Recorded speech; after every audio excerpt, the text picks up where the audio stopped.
Ian. Yep.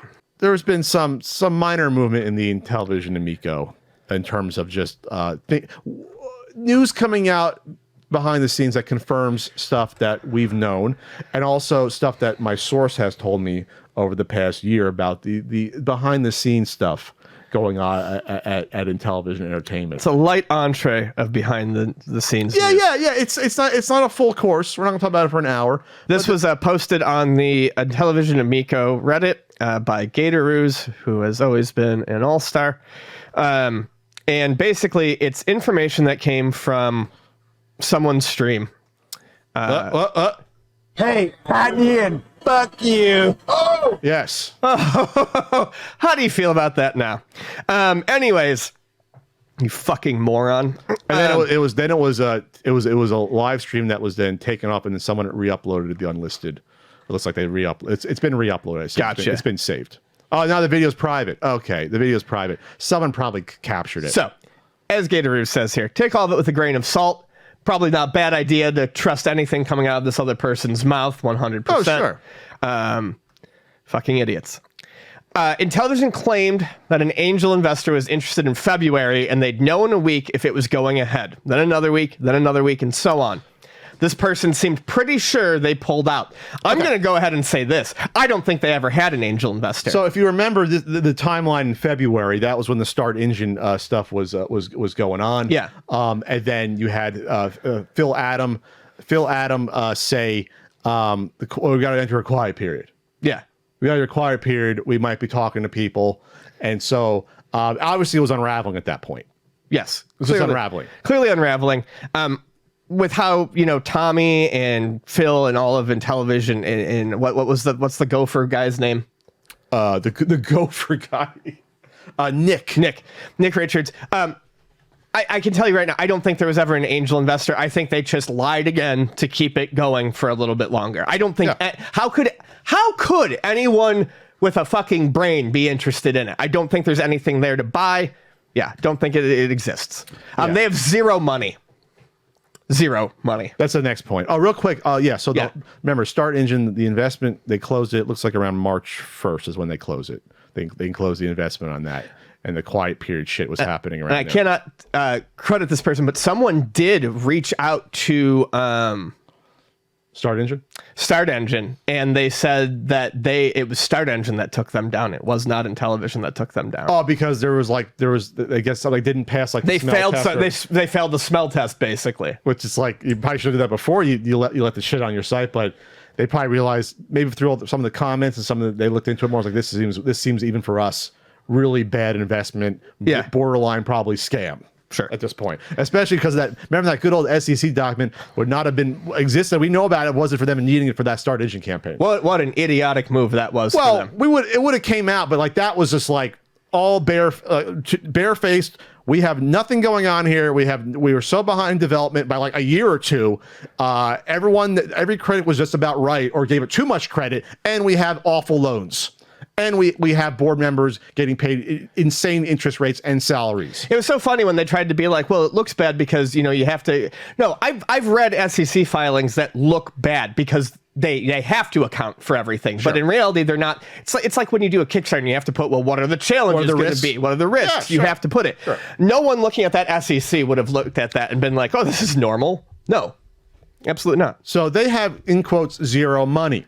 Not a shock. Based upon the fucking exorbitant salaries getting paid to people, including people that have a stake in the company, and including all the loans, and the Sudesh loans, and the loans to Tommy and Nick, besides the salaries, besides the renting out huge fucking office spaces in California, which goes to Nick, that money's getting paid in. Buying a big metal sign for your rented office space. Having mood lighting in your man cave office, transporting all this shit over, renting out space, expensive space in Utah that's been closed. I think someone told me since probably November that's been closed. That space they basically opened that shot footage there and then closed it up.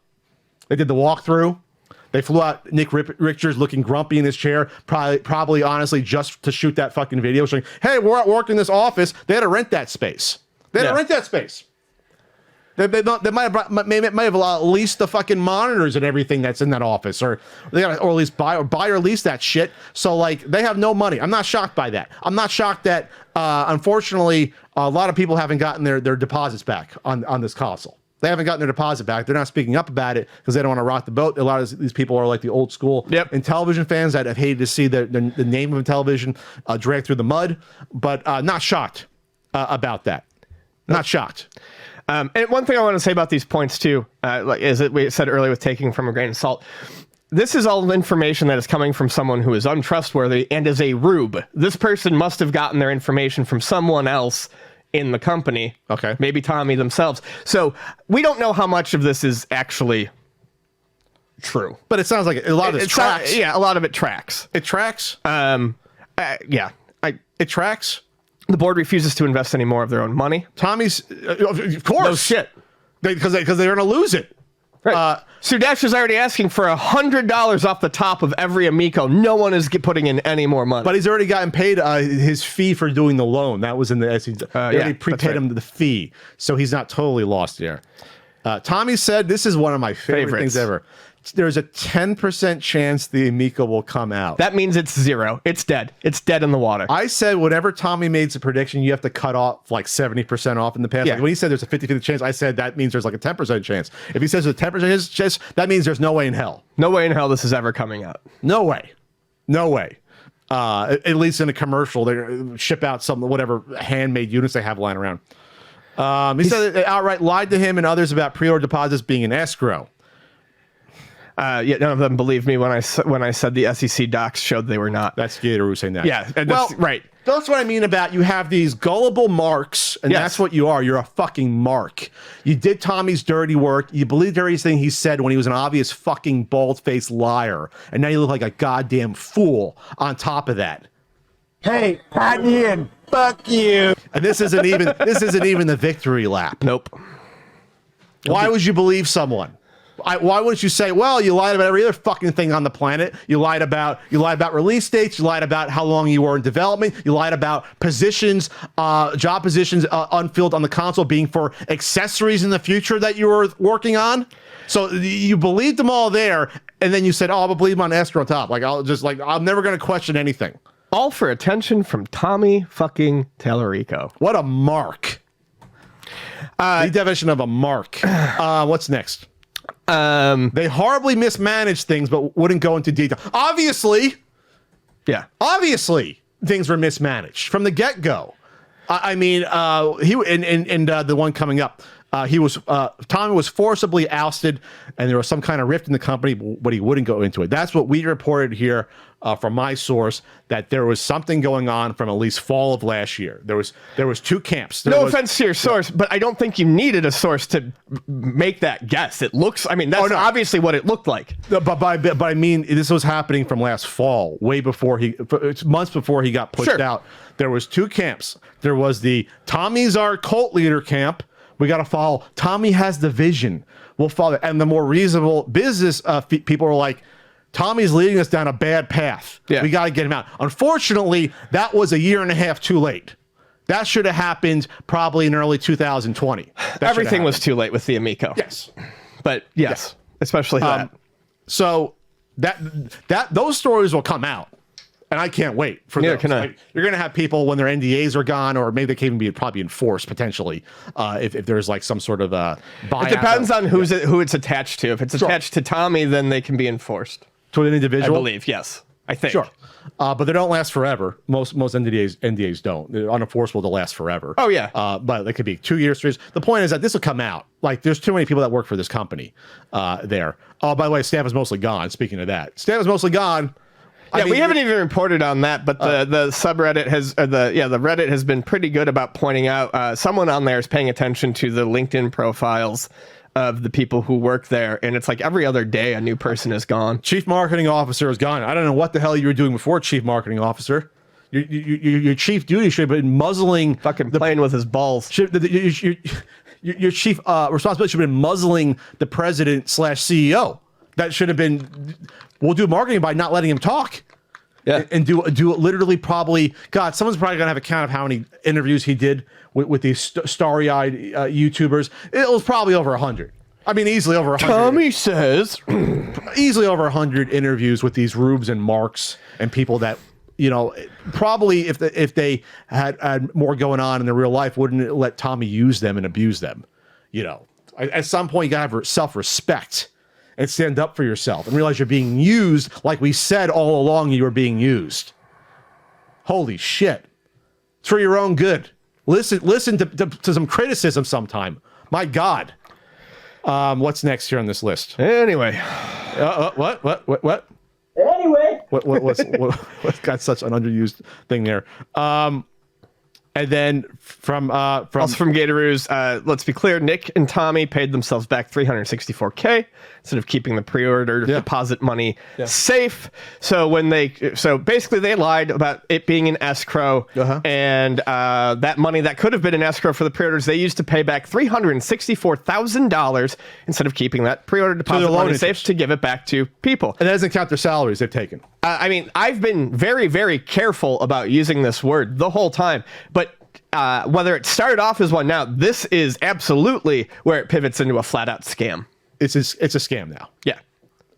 Once you get to the point where people have profited off, people working inside the company that saw this, not the regular employees, the salaried employees, the people in control of this that knew this wasn't going to come out October 2020. They knew they were getting in bed with slimeball backdoor investor types to make videos to hook more investors. When they knew all the time that people like Jay Allard weren't working with the company anymore, that weren't doing anything. When you have people saying these things and making and doing these actions, when they have people's money, that's when it becomes a scam. And that's when we said way back when Tommy started taking pre-order money in 2 years ago, Ian, after he said he did it, I said, now we look at this differently. And this is why, when we became more critical about that point, early 2020, I said, this is the reason why we become more critical about these. You can call us assholes. You can call us in over our heads. You can call us whatever you want. That's our reasoning behind it. Because this is what happens now. You have people scammed out of their money. Yep. And investors. And people say, oh, I don't feel bad for investors. They should have known better. No. There's a reason they get protection. There's regulations in place when it comes to this stuff. And I don't think people should be, I don't think people get taken advantage of as their money, whatever. No, I still think it's wrong ethically to do that. I think it's wrong to lie to people. I think it's wrong to lie to people to take their money. I do. And so now you have all these poor people that out of their money, and you have these people that, not just that, it's also, it's an embarrassment probably for some people that trusted this project. We don't talk about that enough. People that just like the Intellivision name. Oh, I grew up with the Intellivision. Sure. They don't deserve to be taking advantage of their emotions and feelings and get, because a lot of people aren't keeping up with this news like we are. They're like, oh, it's Intellivision and they're back, which is what they try to say. It's the same people. All of this was a ploy to hook people's emotions and nostalgia on top of everything else of, okay, we're going to pretend that the guy who launched Xbox is working for our company still and is doing something about it. We're going to pretend the people that launched the Wii are doing work for us. Like, right. That's a scam. It's a fucking scam and it's a lie. And people should be held accountable. I go back to that. You know who I'd really like to hear chime in on this? Who's that? I would love to get the opinion of Zadok Payat on this. Oh, would you? I would love to get the opinion of Zadok Payat on this. He has not posted on Reddit in 6 months. I hope that filthy piece of shit is still hiding. Well, Ian, more importantly, we don't have anyone from Intellivision Entertainment, from the board of directors, the president. Total fucking silence. Oh yeah, nothing. Total silence. I think everyone, including us, wanted a big letter from Tommy that was like the Intellivision Amico on an official Amico letterhead. This is not through an email. This is not coming out. We're not going to get it. We're not going to get a big end to this. It's a slow fade. Every topic that we do on this, I mean, maybe not now, but every topic we do could be the last one. We're not going to get. We're not going to get a cutoff. We're not going to get a cutoff. We're never going to say. We're never going to get an I'm sorry. We're never going to say sorry for lying and taking everyone's money and attacking critics. That's never going to happen. Narcissists don't do that. But at the very least, someone should come out. Phil Adams should say, this project is at least not. It's not gone the direction we had hoped. They're going to blame the. I don't give a shit if you blame the pandemic, but at the very least, say just say we don't have money and the refunds aren't happening, because we obviously know that that's what the case is. Just come out and say it. Be grown-ups. Be men. You made all this money, Phil, Nick, Tommy. You made all this money on the backs of investors, on the backs of these pre-orders. Be a man and own up to at least a little bit. I have zero respect for you, but I might go up to like a 0.2% if you at least said, we're sorry this isn't happening, even though we would love to get people's money back. There's no fucking money to do it. Yeah. But you're just going to try to disappear into the night. You're going to pretend like this shit never happened for 3 fucking years. Really 4 this year. They announced it. 4 years. Really could have cut down on the embarrassment if, like, a year into this, when you realized it wasn't going to happen, you just said, hey, it's not going to happen, instead of trying to fucking The Secret will it into the existence with your fucking positive affirmations. A lot of startups fail. A lot of them fail. But it's the vitriolic attitude and fuck you all. Your criticisms don't mean anything. We know what we're doing. You know, we have all this market research that doesn't exist. It's just the compounding of the fucking hubris on top of it. Well, I think a lot of it was, you know, he had to prove the haters wrong. He got that in his head. Yeah, he had to prove us wrong. You dug your hole into the fucking middle of the Earth's core. Doing that. Yeah, you had to prove some fucking C-tier podcasters wrong. I mean, what is wrong with your life? We're B-, Ian. B-. We're B-. Oh, and Power Claw, there's a comment here on this. Interplay was forcing Intellivision to remove the Earthworm Jim 4 videos. Yes, they're gone. Earthworm Jim 4 video, it's gone, and I think it was edited out of the trailer too. Like it's gone. Earthworm Jim. If they edited it out of the trailer, that must have been a pretty tense interaction. I feel like Interplay called someone up and was like, what the fuck are you doing? It's like, you're going to get rid, because you can edit videos, pre-existing videos on YouTube. That's a thing you can do now. You are going to get rid of that right now. Yeah. So there you go. So their big killer app to the Earthworm Jim fans out there, and there are Earthworm Jim fans, I won't judge. They can't even make that now. Yeah. So even if the Amico were to come out, they can't even have it on their channel to promote this thing. Like for whatever, 4 days of work they did animating that or whatever, like they can't even use that anymore. So the Schadenfreude. This isn't even a victory lap. That should be on a t-shirt. All right. Anything else to add here? But I could say with confidence, what's the definition of a scam? Let me just make sure I have the definition. I got this. A dishonest scheme of fraud. This has been dishonest. This has been a dishonest scheme this became a dishonest scheme in 2020 when they took pre-order monies and said this is coming out in October when they knew it wasn't coming out in October. I always said in my head, and I maybe even said it on here, like I said, I was careful about using that word, but if it ever got to the point where they were not refunding the pre-orders, yeah, then I'd consider that a scam. Well, that's, to me, you can say... It's a refundable pre-order. They said it's refundable, 100% refundable. Yep. You're not getting refunded. It's a scam. They scammed you out of $100. After they said we're never going to take money until you can play the system. Yep. After that. So retroactively, this was in scam territory in 2020. And again, that's when people started attacking us. We started pointing out weird shit happening with this. That's when people like Zadok pay it. Yes, that's one of them. And Shirtless Wonder. Like that's when it really started to ramp up. Then. Yeah. Haven't you said one? You like that one?